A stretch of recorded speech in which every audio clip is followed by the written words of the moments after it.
البدع والأهواء، أهل البدع العقائدية وأهل البدع السياسية.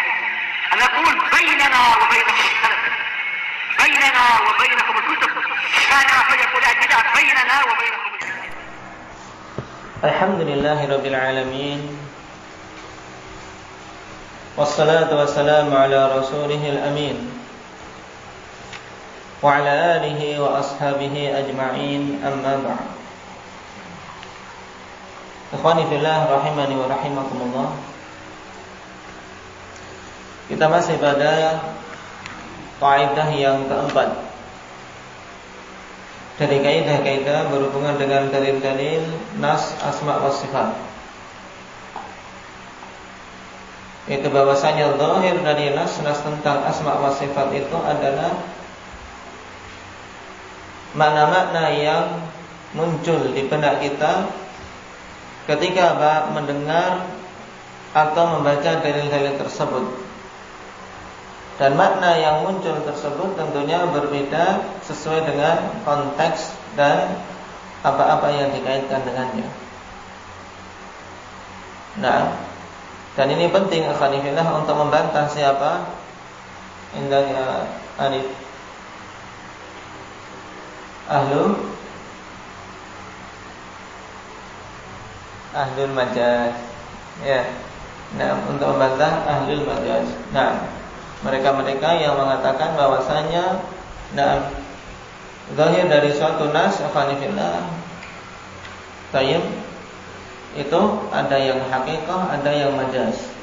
Padahal di sisi ahli sunnah wal jamaah zahir dari suatu nas semuanya hakikah, namun tidak ada majaz padanya.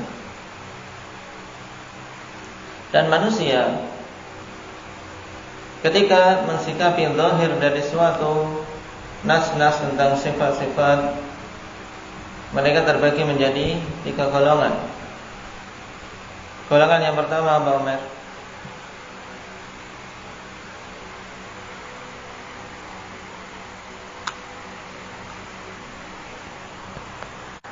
nah, golongan yang pertama yaitu mereka menjadikan makna zahir dari nas-nas tersebut adalah makna yang hak, yang sesuai dengan keagungan Allah Subhanahu wa taala.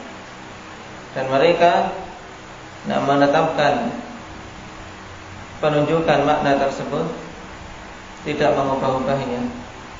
Inilah yang ditempuh oleh para salaf kita. Dan inilah mazhab ahli sunnah wal jamaah. Baik, mereka menetapkan makna zahir tadi sesuai dengan keagungan Allah Subhanahu wa taala dan membiarkan penunjukan makna tersebut tanpa mengubah-ubah, tidak pula menolak. Kemudian yang kedua, golongan yang kedua apa, Ridwan?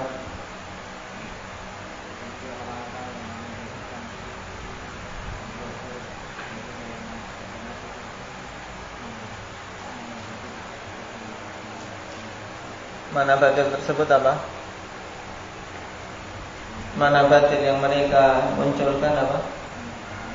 Penyerupaan Allah dengan makhluknya. Golongan yang kedua yaitu golongan yang menjadikan makna atau menjadikan zahir dari nas-nas tersebut makna yang batil dan tidak sesuai dengan keagungan Allah, yaitu bermakna tasybih, bermakna penyerupaan Allah dengan makhluknya. Yang kemudian mereka menetapkan penunjukan makna yang mereka yakini tersebut, sehingga mereka tetapkan sifat dan mereka samakan sifat tersebut dengan makhluk. Inilah golongan siapa?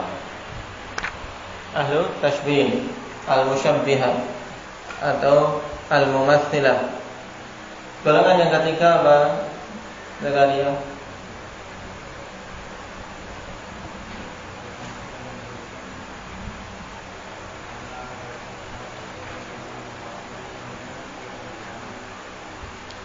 Yaitu golongan yang menjadikan makna yang zahir dari suatu nas itu makna yang batil, yaitu makna tasybih, kemudian mereka menolak. Kemudian mereka mengingkari sifat tersebut dengan alasan kalau ditetapkan akan menyamakan Allah dengan makhluknya. Jadi alasan ahlu tashbih atau alasan ahlu ta'til, kenapa mereka menolak sifat-sifat Allah apa? Alasan pertama yang menjadikan mereka terjatuh dalam ta'til. Kenapa?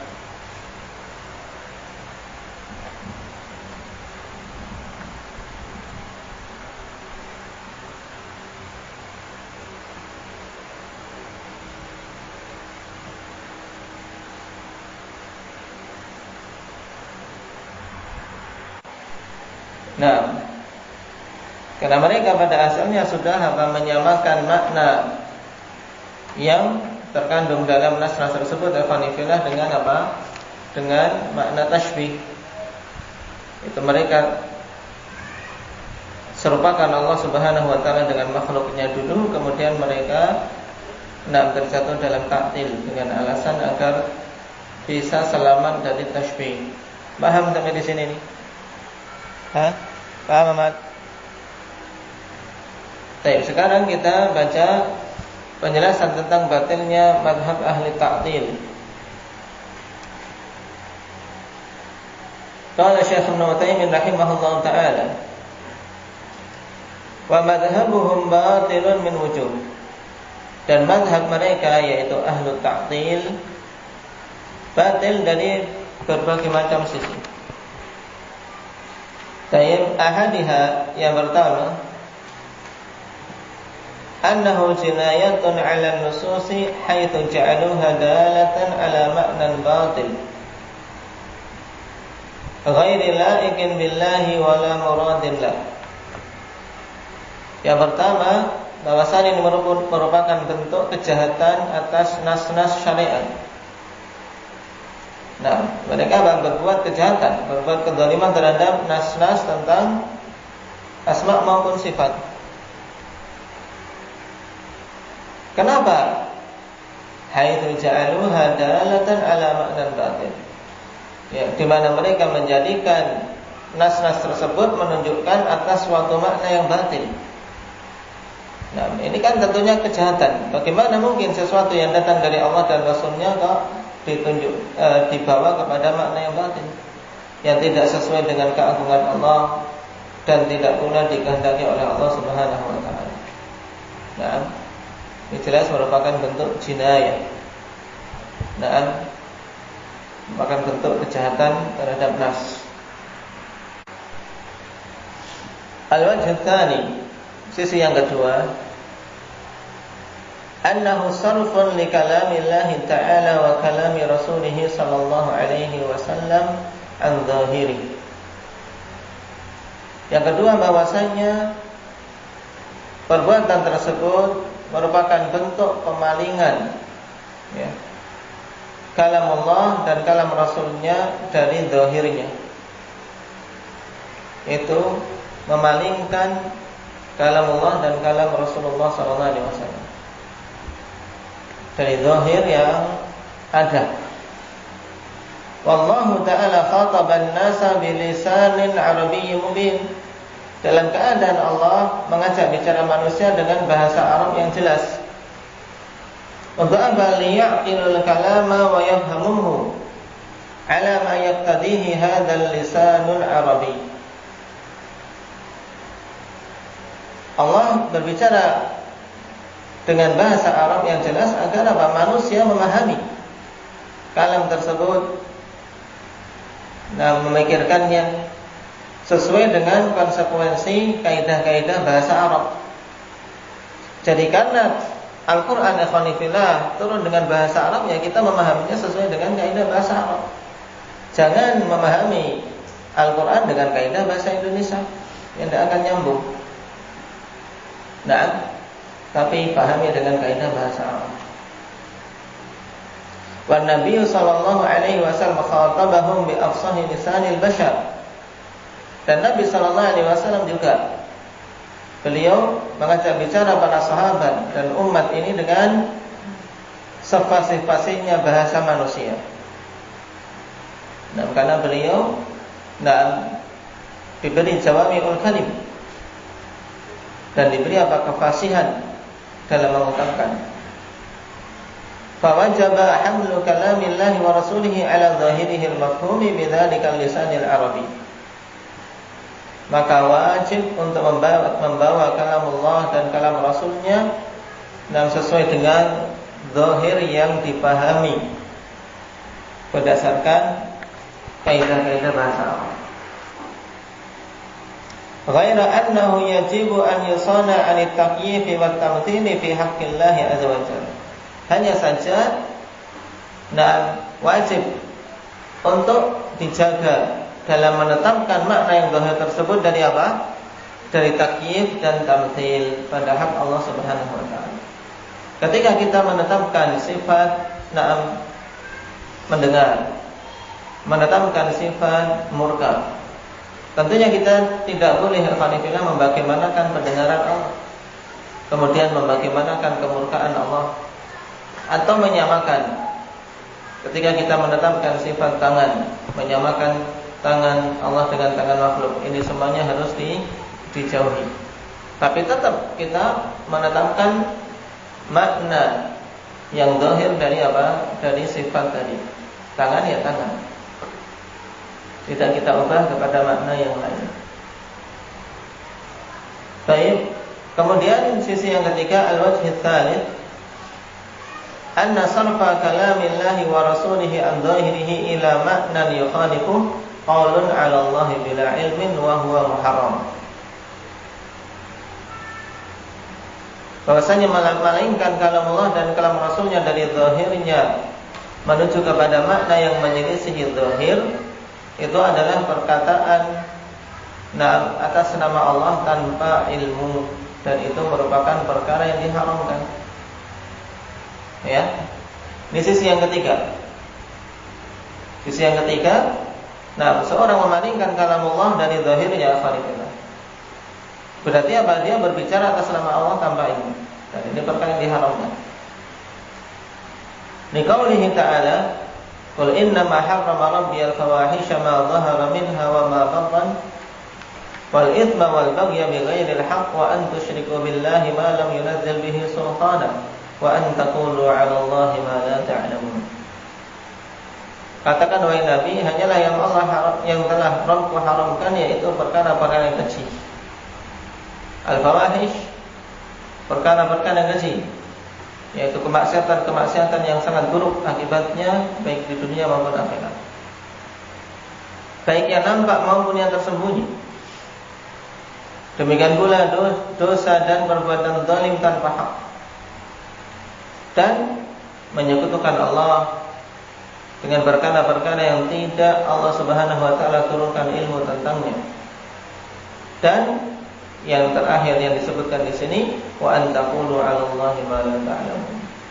Yang diharamkan di antaranya adalah berbicara atas nama Allah tentang perkara-perkara yang tidak kalian ketahui. Disebutkan ya afanillah, berbicara atas nama Allah Subhanahu wa taala terakhir. Kalau kita perhatikan urut-urutannya, ini dari yang apa? Dari yang dosa-dosa, kemudian kesyirikan, kemudian naik yang paling parahnya berbicara atas nama Allah tanpa ilmu. Karena kesyirikan tidaklah terjadi kecuali setelah melalui ini. Waliqaulihi subhanahu wa la taqfu ma laysa laka bihi 'ilm inna as-sam'a wal basara wal fu'ada kullu ulaika kana 'anhu mas'ula. Syaitnya apa? Jangan kalian berucap masuk semua. Apa-apa yang kalian tidak memiliki ilmu padanya. Jangan berucap sesuatu yang tidak kita ilmu. Jangan pula berbuat sesuatu yang kita tidak mengilmuinya. Karena sesungguhnya pendengaran, penglihatan dan hati, semua itu kelak akan dimintai pertanggungjawaban. Baik. Sisi pendalilannya, fasarifu li kalamillahi ta'ala wa rasulihi an dhahiri ila ma'nan yukhalifuhu qad qafa ma laysa lahu bihi ilmun wa qala 'ala Allahi ma la ya'lamu min wajhain. Dan orang yang memalingkan kalamullah dan kalam Rasulnya dari zahirnya afanillah menuju kepada makna yang menyelisihinya, maka sebut dia telah apa? Telah berucap tentang perkara-perkara yang tidak memiliki ilmunya. Tayyib, dan berbicara atas nama Allah hal-hal yang dia tidak mengetahui. Hal ini bisa ditunjukkan dari dua sisi yang akan disebutkan oleh Syekh rahimahullah. Cuman syahidnya sekarang yang antum perhatikan tiga sisi yang menunjukkan tentang batilnya mazhab Ahlul Ta'til. Ringkasnya bagaimana? Kalau ditanya pemahaman Ahlul Ta'til, atau istilahnya siapa Ahlul Ta'til? Mu'attilah. Nah, Ahlul Tashbih, Musyabbihah atau Mumattilah. Sedangkan Ahlul Ta'til mereka adalah Mu'attilah. Dan telah kita lewati ta'til ada berapa macam? Ada berapa macam ta'til itu? Maulana. Penolakan nama-nama dan sifat-sifat Allah ada berapa macam? Secara umum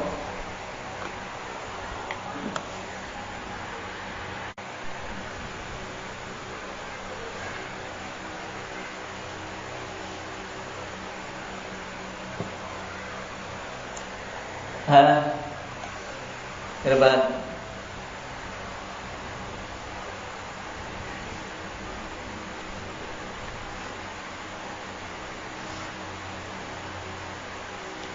Ada berapa macam? Iqbal.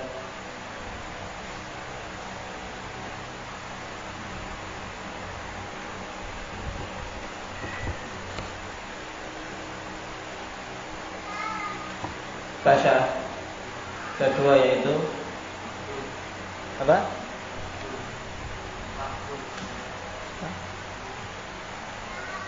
Maklum. Apa itu? Ta'tilul mahad. Tayyib. Ta'til mahad, atau lebih mudahnya ta'til mutlak. Dan maksudnya apa? Ta'til jenis pertama ta'tilul mahad. Ta'tilul mahdun. Antum kalau mutlak lebih mudah ta'til mutlak, dalam kurung mutlak, ta'til mutlak. Maksudnya apa? Yang mengingkari secara apa? Totalitas. Mengingkari nama-nama dan sifat-sifat Allah secara totalitas. Jadi tidak mau menetapkan sifat-sifat Allah sama sekali. Sebagaimana pula tidak mau menetapkan nama-nama Allah sama sekali. Inilah taktilnya siapa? Yang seperti ini. Siapa? Orang-orang? Hah? Nah, siapa? Hah? Nah, siapa? Orang-orang ateis. Orang-orang ateis yang tidak mengakui adanya Allah sama sekali. Ta'til mutlak. Baik. Yang pada asalnya mereka apa? Mereka sama sekali tidak meyakini adanya syariat. Allah saja tidak mereka yakini ada. Ini namanya ta'til mutlak. Nah, kemudian yang kedua ta'til apa? Juz'i. Nah, ta'tilun juz'i. Ta'til sebagian saja. Baik. Atau tadi kalau lebih mudahnya ta'tilun kulli dan ta'tilun juz'i kalau ingin disamakan. Jadi istilah yang pertama bisa ta'tilun mahad, ta'tilun mutlak, atau ta'tilun kulli. Nah, ini lebih selaras dengan ta'til yang kedua, menghafalnya juga lebih mudah. Ta'tilun kulli yaitu ta'tilun secara keseluruhan, secara totalitas. Kemudian yang kedua ta'tilun juz'i, ta'til sebagian. Seperti orang-orang Asy'ariyah, Mu'tazilah, Jahmiyah, Yang mereka apa? Masih menetapkan sebagian tapi menolak yang lain. Paham? Nah, ahlu ta'til ini kebatilannya diterangkan dari 3 sisi yang disebutkan Syekh tadi.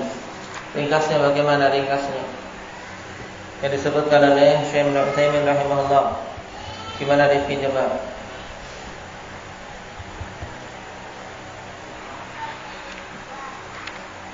Yang pertama,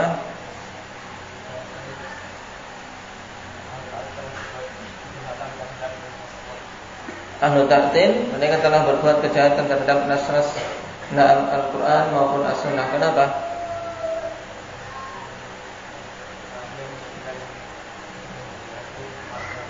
Karena mereka menjadikan zahir dari suatu nas makna batin yang tidak sesuai dengan keagungan Allah.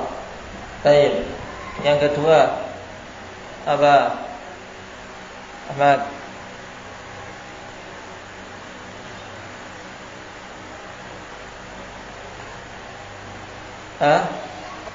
Pahami baru diungkapkan. Panjang yang kedua.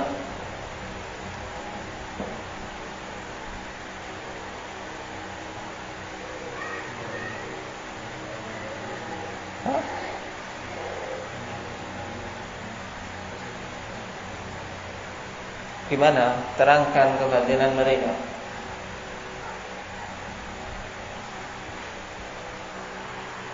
Tapi berarti ringkasnya untuk sisi batin kebatilan yang kedua ini, kita katakan alhamdulillah bahwasanya ta'til itu merupakan bentuk memalingkan kalam Allah dan kalam Rasulnya dari zahirnya. Sebab Allah Subhanahu wa taala dan Rasulnya alhamdulillah menetapkan syariat ini baik berdasarkan dalil dari Al-Quran dan Sunnah dengan bahasa Arab yang sifatnya jelas, sehingga wajib kita memahami kalam Allah dan kalam Rasulnya sesuai dengan zahir yang dipahami berdasarkan kaidah tata bahasa Arab. Tidak boleh kita memalingkan dari zahir tersebut. Kemudian yang ketiga, bahwasanya ta'til alhamdulillah berarti memalingkan kalam Allah dan kalam Rasulnya dari zahir yang hak menuju kepada makna yang menyelisihinya. Dan ini perkara yang batin, yang haram, karena merupakan bentuk berbicara atas nama Allah tanpa ilmu. Baik. Intinya, ahlu ta'til akhwanifillah, ahlul batil dikarenakan apa? Dikarenakan memahami zahir nas dengan cara yang batil. Itu intinya sudah. Kebatilannya kenapa? Karena mereka menjadikan makna zahir, makna yang tidak sesuai dengan keagungan Allah. Yang kedua, karena mereka membandingkan kalam Allah dan kalam Rasulnya dari zahirnya. Yang ketiga, karena mereka menetapkan makna yang menyelisih zahir, dan ini bentuk berucap atas nama Allah tanpa ilmu. Ini ringkasnya. Baik, barakallahu fikum. Dipahami? Kita cukup sekian. Dan pembahasan berikutnya akan lebih butuh penalaran. Kenapa? Karena pembahasan berikutnya adalah membantah syubhat-syubhat mereka. Menjadi konsentrasi. Kalau keluar mesti yakin tidak akan paham. Putus-putus jadi sinyalnya.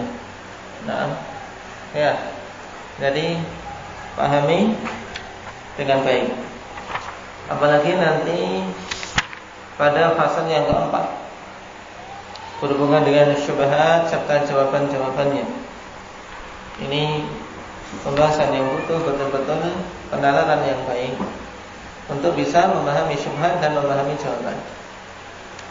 Dan kalau kita paham ini, maka faedahnya akan sangat banyak untuk membantah syubhat-syubhat ahli batin seputar asma wa sifat yang banyak disebarkan oleh orang-orang dari kalangan ahli bidah. Nah, di zaman ini maupun di zaman-zaman sebelum ini. Nah, karena ahli bidah al-qanifiyah syubhatnya hanya muter-muter saja. Nah, syubhat mereka itu cuma muter-muter saja. Cuma terkadang diolah, direnovasi, tapi intinya sama dengan pendahulu-pendahulu mereka. Baik, maka ketika kita pelajari bimbingan para ulama dalam membongkar syubhat-syubhat tersebut, insyaallah, nah, syubhat-syubhat yang baru akan mudah kita kenali dan kita bisa membongkarnya. Baik. Barakallahu fiikum, naktafi bihadza, subhanallah.